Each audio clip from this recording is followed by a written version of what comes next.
Hengki, pria berusia 32 tahun ini, tak pernah bermimpi harus mengenakan kostum berwarna oranye yang menandakan dirinya seorang pesakitan ditahan di Hotel Prodeo di Bandar Lampung, Lampung. Risiko itu harus ia tuai setelah ia dengan sadis membunuh istrinya Nur Silawati. Bermula dari cekcok rumah tangga antara Hengki dan sang istri yang sudah berlangsung selama 3 bulan sehingga mereka pisah rumah. Di tengah ketegangan rumah tangga itu, Hengki mengajak berhubungan intim dengan istrinya, namun ditolak. Hati Hengki pun panas. Keesokan harinya, dini hari seperti biasa, istri Hengki yang seorang pengemudi ojek mengantarkan pelanggannya ke pasar Kota Karang, Teluk Betung, Bandar Lampung. Disinilah Hengki yang tahu rute sang istri mengadangnya. Ketika korban datang, pelaku langsung dari arah depan mematikan sepeda motor korban menggunakan kunci kontak, dimatikan kunci kontaknya. Kemudian korban kembali menghidupkan sepeda motornya. Terjadi cekcok keributan sehingga kemudian korban mendorong pelaku. Pelaku kemudian mencekik korban dan kemudian dengan menggunakan 2 tangan dari arah samping, selanjutnya langsung bahasa dari pelapor melempar ke arah motor tadi sehingga kemudian yang bersangkutan jatuh. Pada saat jatuh tersebut sudah mengeluarkan suara seperti orang mendengkur. Saat itu korban memanggil temannya Rohit mengangkat korban ke atas sepeda motor. Keduanya kemudian kabur. Rohit saat ini dalam pengejaran polisi. Mas, apa yang mau disampaikan dengan keluarga korban? Apa yang kamu sampaikan? Hah? Menyesal nggak kamu, Mas? Menyesal? Hah? Karena kamu udah rencanain apa sebelumnya? Jadi? Spontan atau gimana? Apa memang ada yang nyuruh? Spontan. Spontan. Nggak ada niat. Kamu masih cinta sama istri kamu? Hah? Tapi kenapa kau nekat? Tega? Kenapa? Ada yang nyuruh? Oh, apa spontan aja ya? Oh ya.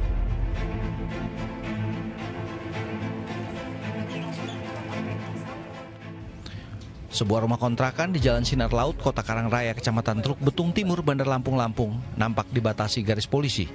Rumah ini adalah rumah kontrakan Hengki, tersangka pembunuh sang istri Nur Silawati. Pemeriksaan rupanya dilakukan di rumah kontrakan Hengki oleh polisi usai penetapannya sebagai tersangka. Pemasangan polis lain juga jadi tanda lokasi ini adalah TKP terjadinya pembunuhan. Lalu mana yang benar? TKP pembunuhan di Jalan Teluk Semangka dekat Pasar Kota Karang, Teluk Betung, atau di kamar kontrakan Hengki ini? Kesaksian dari tetangga Hengki, sejak pisah rumah dengan istrinya, ia tinggal di kamar kontrakan milik keluarganya. Tersangka dikenal sebagai orang yang tertutup dan jarang bergaul dengan tetangga. Dia kayak mana bentuk mukanya juga nggak pernah tahu. Yang mana nggak pernah tahu saya orang yang mana. Oh, nggak pernah laporan ke RT ya? Mukanya juga saya nggak tahu loh. Kalau dengar peristiwa pembunuhan ini pernah kita dengar dari mana nih, Bu? Informasinya? Saya pertama dengar itu berita di HP, cuma nggak tahu juga katanya kejadiannya di daerah pasar. 1 minggu dari belakang, dari kemarin tuh saya tuh di rumah aja karena bapak sakit, jadi nggak tahu berita apa nggak tahu. Sampai terakhir kemarin katanya di sini rame, udah. Oh, informasi kita ketahuin apa yang di sini rame-rame? Ya katanya itu katanya rumah ini tempat lokasinya. Iya, makanya si pelaku ini katanya tinggalnya di sini, jadi saya nggak tahu sama sekali. Korban Nur Silawati disemayamkan di TPU Umbul Asem, Kota Karang, Teluk Betung Timur, Bandar Lampung. Ia meninggalkan 2 anak yang masih kecil-kecil. Selama berpisah dengan suaminya, korban mencari nafkah dengan menjadi pengemudi ojek. Pihak keluarga menyebut awalnya tak curiga korban tewas dibunuh suaminya. Mereka sempat mencari korban karena tidak pulang hingga malam sebelum akhirnya mayat korban ditemukan di jalan dekat Pasar Kota Karang. Dihubungin udah berapa kali, terus di WA aktif tapi nggak ada jawaban. Aktif itu si HP itu, cuman kok nggak ada jawaban. Terus di WA itu cek satu nggak dibaca nggak dibalas kan. Itu makin penasaran kan. Nah, saya datanglah ke sana ke rumah itu si Sophie itu. Saya tanya, Ila sama kamu enggak teh, emang dari siang katanya enggak sama saya. Makin lah tuh aneh-aneh tuh. Saya nyuruh ada speak, coba sih dicari Mbak Ila, biasanya ada di rumah Sophie, kata adik saya itu. Tapi kata Sophie-nya nggak ada, Pit. Iya tak, kata itu. Baru tuh ada satu bangun, kemana, ditelepon lagi sama dia tuh. Kok nggak diangkat. Nah pas ditelepon lagi nggak aktif. Kakak kandung korban mengenang adiknya sebagai pribadi hangat yang mudah bergaul. Iya, adik saya itu kalau dia nggak baik, nggak mungkin dia itu disukai banyak orang. Temennya banyak. Karena adik saya itu pergaulannya bagus, malah dia itu nggak, maksudnya sama orang itu kalau orang minta tolong apa sama dia itu, walaupun dia keadaannya lagi nggak enak badan, lagi kurang sehat, mau gitu nolongin, ayo. Pembunuhan yang dilakukan Hengki terhadap istrinya terungkap setelah polisi menindaklanjuti laporan keluarga korban yang melihat kejanggalan pada kematiannya. Tersangka merekayasa kematian istrinya akibat sakit serangan jantung. Fakta baru yang mengejutkan terungkap setelah rekan Hengki yang kabur usai membantunya membuang jasad istrinya tertangkap. Rohit yang juga karyawan Hengki di toko ditangkap polisi di rumahnya di wilayah Teluk Butung Timur. Dari interogasi Rohitlah terungkap Nur Silawati tidak pernah diadang di tengah jalan. Ia menemui ajalnya di kontrakan sang suami.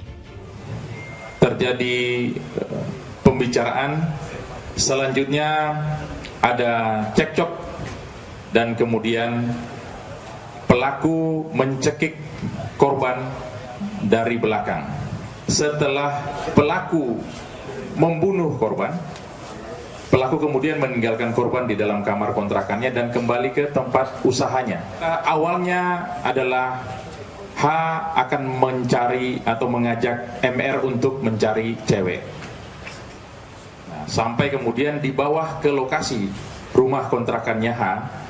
Setelah dibuka ternyata si MR kaget karena sudah melihat bahwa ada jenazah korban di dalamnya. Rohit mengaku diajak bosnya Hengki membuang mayat korban yang berada di kamar kontrakan ke jalan dekat pasar tengah malam saat jalanan sudah sepi.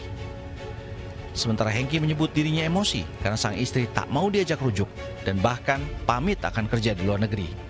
Enggak, dia datang sendiri ke situ, Pak. Datang sendiri. Memang kontrakan itu udah lama. Udah lama itu, Pak.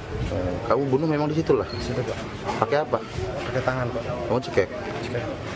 Polisi menjerat tersangka Hengki dengan pasal pembunuhan berencana dengan ancaman hukuman 20 tahun penjara. Sedangkan Rohit yang membantu Hengki membuang jasad korban terancam hukuman 10 tahun penjara.